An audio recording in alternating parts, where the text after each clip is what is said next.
లడ్డు అంశం మీద ఈరోజు ప్రభుత్వం స్టేట్మెంట్ ఇచ్చే సమయంలో ఏదైతే నిన్న మళ్ళీ అచ్చెన్నాయుడు గారు సకల శాఖ మార్చులు నిన్న ఏదైతే కులాలని మతాలని రెచ్చగొట్టే విధంగా మాట్లాడారో సేమ్ రిపీట్ ఈరోజు కూడా. అసలు ఏ మతం అయితే నీకు కావాలి?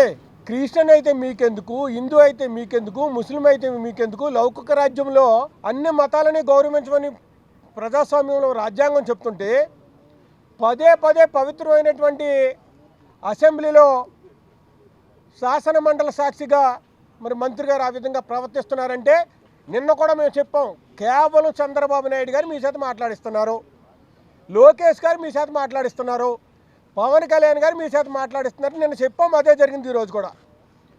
ఈ రాష్ట్ర ప్రజలందరూ గమనిస్తున్నారో ఒకటే చెప్తున్నాం మేము, రేపు ఏదైతే అగ్రికల్చర్ మీద డిబేట్ ఉందో ఆ అగ్రికల్చర్ మీద ఉన్నటువంటి డిబేట్ని తప్పించుకోవటానికి, రైతులకి వ్యవసాయం మీద చెప్పే విషయాలను మీరు పూర్తిగా ప్రజల నుంచి దూరం చేయడానికి ప్రభుత్వం పారిపోవడానికి చేసినటువంటి పన్నాగంలో భాగంగా ఈరోజు అచ్చెన్నాయుడు గారు మతాల గురించి మాట్లాడారు.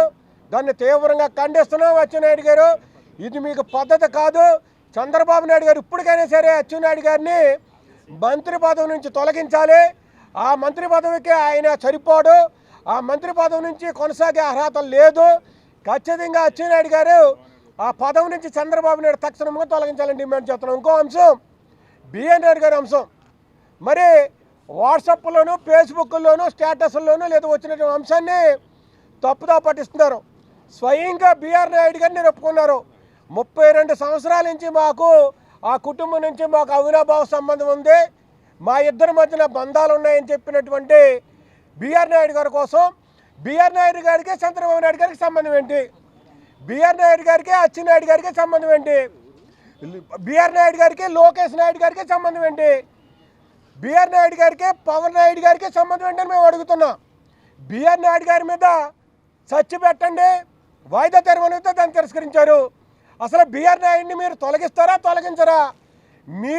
మీ టీవీలో వచ్చినటువంటి, మీ మీడియాలో వచ్చినటువంటి వర్గ విభేదాలు ఒక మీడియా బయట పెట్టింది, ఒక మీడియా మీద బురద జల్లింది.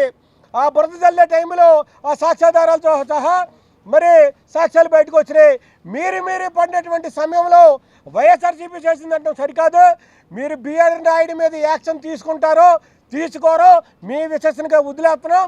కానీ వెంకటేశ్వర స్వామి వారి తిరుమల తిరుపతి దేవస్థానానికి చైర్మన్గా ఉన్నటువంటి వ్యక్తిని, ఆ స్థాయిలో ఉన్నటువంటి వ్యక్తిని మైనా మీడియా ఛానల్ ను సబ్స్క్రైబ్ చేయండి, పక్కనే ఉన్న బెల్ ఐకాన్ క్లిక్ చేయండి. మైనా మీడియా